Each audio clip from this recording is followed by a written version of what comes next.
ఉన్నాడు కదా, Twitter accounts అన్నీ కూడా ఎవరియో తీయాలి కదా, తీసి వీడు ఈ మనిషి ఈ ట్విట్టర్ అకౌంట్ మెయింటైన్ చేస్తూ ఉన్నాడు, ఈ మనిషికి మాకు సంబంధం లేదు, ఏ అకౌంట్లలో నుంచి నా మీద కామెంట్స్ వచ్చినాయి, ఏ అకౌంట్లలో నా మీద పోస్టులు చేసిండ్రో ఆ ట్విట్టర్ అకౌంట్కి సంబంధించినటువంటి అకౌంట్ మెయింటైన్ చేసే అతన్ని ఫోటోలు బయట పెట్టామనండి. అప్పుడు వాళ్ళ మనుషులా కాదా మాకు తెలుస్తుంది కదా. ఏదో ఒక మాట అనేసి నాకు వీటికి సంబంధం లేదు అని మరి అదే ట్విట్టర్ వేదికలో ఏదైనా ఒక మంచి కార్యక్రమం ఇది మాదే అని చెప్పి సంతోషంగా చంకలు గుద్దుకొని ఏదైనా చెడు వస్తే అది నాది కాదు అని చెప్పేసి చేతులు దులుపుకోవడం సరైంది కాదు.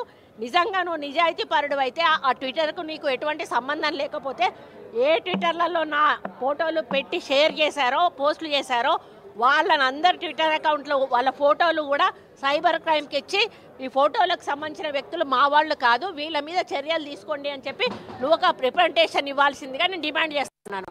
అప్పుడు మేము చెప్తాము. కానీ నువ్వు ఇప్పటికే దుబాయ్ పంపించావు, ఇద్దరు మనుషులను పంపించావు, దుబాయ్ నుంచి 3 యాక్సెస్ అయితే ఉన్నాయి, ఇప్పుడు ఇంకో ఇద్దరిని కూడా దుబాయ్ పంపించి అరే బాబు మీరు ఇక్కడ ఉండి యాక్సెస్ చేస్తాం మనం దొరికిపోతాంరా, మీరు పోయి దుబాయ్ నుంచి యాక్సెస్ చేయరా అని చెప్పి ఇద్దరిని దుబాయ్ పంపించావు. ఈరోజు వాళ్ళని అట్లా పెట్టి పెయిడ్ ఆర్టిస్టులకు పెట్టుకొని నువ్వు చేసుకుంటూ మళ్ళీ చేతులు దులుపుకునే కార్యక్రమం చేయడం సరైంది కాదు. దీన్ని తప్పకుండా నువ్వు వెనక్కి తీసుకోవాల్సిన అవసరం ఉంది. నా దొంగ ఏడుపు అన్న మాటను వెనక్కి తీసుకోవాల్సిన అవసరం ఉంది. ఈరోజు మా వాళ్ళు కాదు అని చెప్పిన మాటను కూడా నువ్వు నిరూపించాల్సిన అవసరం ఉంది. వాళ్ళని బయటికి తీసుకొచ్చి వాళ్ళని మనుషులు మా వాళ్ళు కాదు అని నిరూపించాల్సిన బాధ్యత నీ మీద ఉంది. లేకపోతే ఖచ్చితంగా అది మీ ద్వారానే జరిగిందని మేము నమ్మాల్సి వస్తుంది. ఏడుపులు పిడబుబ్బులు కాదు. గతంలో రేవంత్ రెడ్డి కేసీఆర్ మీద మాట్లాడినప్పుడు ఏం చేసింది, వినాయల్తో రేవంత్ రెడ్డి అసలు బూతులు నేర్పిందే కేసీఆర్, బూతులు మాట్లాడిందే కేసీఆర్. అంతకుముందు బూతుల సంస్కృతి అనేది రాజకీయాలలో లేనే లేదు. నేను 35 సంవత్సరాల నుంచి రాజకీయాల్లో ఉంటున్నా. లోపల అసెంబ్లీలో మాట్లాడుకున్నా కూడా విమర్శలు చేసుకునే వాళ్ళు కానీ బూతులు ఇక్కడ కూడా మాట్లాడుకునే వాళ్ళు కాదు. రాజశేఖర రెడ్డి గారితో నేను 10 సంవత్సరాలు పనిచేశాను. అదే 9 ఏళ్ళు చంద్రబాబు నాయుడు హయాంలో నేను ఎమ్మెల్యేగా పనిచేశాను.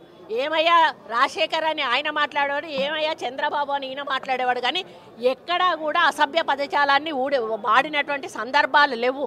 ఈవెన్ సిఎల్పిలో మేము మాట్లాడేవాడు వాళ్ళం కాదు, టీడీఎల్పీలో వాళ్ళు మాట్లాడేవాళ్ళు. కానీ ఈయన రెచ్చగొట్టే పద్ధతిలో తెలంగాణ ఉద్యమం మాట్లాడాడు అంటే అది ఓకే, అది ఉద్యమం కోసం మాట్లాడాడు. తెలంగాణ వచ్చిన తర్వాత కాంగ్రెస్ వాళ్ళని టార్గెట్ చేస్తూ ఆయన ఎన్ని బూతులు మాట్లాడాడో రికార్డులలో ఉన్నాయి, మీ అందరికీ కూడా తెలుసు. ఆ సంస్కృతిని వాళ్ళు ప్రవేశపెట్టి దాన్ని ఖండం చేయాల్సిన అవసరం వస్తుంది. ఎదుటోడు బూతు మాట్లాడినప్పుడు మేము బూతుతోటే ఖండం చేయాల్సి, అది బూత చూపించి మేమే మాట్లాడుతున్నాము వాళ్ళే మాట్లాడుతున్నారు మేము మాట్లాడతాం లేదని చెప్పడం అనేది సమంజసం. సినిమా జీవితాలతో కూడా కేటీఆర్ ఆడుకున్నారని చెప్పేసి మీరు కొంతమంది డైవర్సులు కూడా తీసుకున్నారని. డైవర్సులు ఒకరిది అయిందండి. నాగ చైతన్య డైవర్స్ 100% కేటీఆర్ చేయబట్టే అయింది. ఎందుకంటే ఎన్కన్వెన్షన్ హాల్ని కూలగొట్టొద్దు అని అంటే సమంతను నా దగ్గరికి పంపాలి అని చెప్పి ఆయన డిమాండ్ చేశాడు. సమంత గారిని వెళ్ళమని చెప్పి నాగార్జున వాళ్ళు ఫోర్స్ చేశారు. సమంత నేను వెళ్ళను అనింది. వెళ్ళను అంటే వాళ్ళు చెప్తే వింటే విను లేకపోతే వెళ్ళిపోండి డైవర్స్ ఇచ్చారు. అది ఓపెన్ సీక్రెట్, అది అందరికీ కూడా ఇంటర్నల్గా మీడియా వాళ్ళంతా వాళ్ళకి ఇండస్ట్రీ వాళ్ళందరికీ కూడా తెలుసు. ఈరోజు సమంత జీవితం అన్యాయం కావడానికి 100% కేటీఆరే కారణం. అదేవిధంగా 2-3 హీరోయిన్లు పెళ్ళిళ్ళు కూడా చేసేసుకున్నారు. ఎందుకు అన్నట్టు ఈ డ్రగ్స్ కేసు రాగానే ఈరోజు మీకు తెలుసు రకుల్ ప్రీత్ సింగ్ ఆల్రెడీ బయట ఆమె పెళ్లి చేసేసుకుందా, ఇంకొకరిద్దరు హీరోయిన్స్ కూడా గబగబా పెళ్ళిళ్ళు చేసేసుకున్నారు. ఈ తలకాయ నొప్పి మాకేంద్ర కా బాబు, మేము ఇందులో ఇరుక్కుంటాము.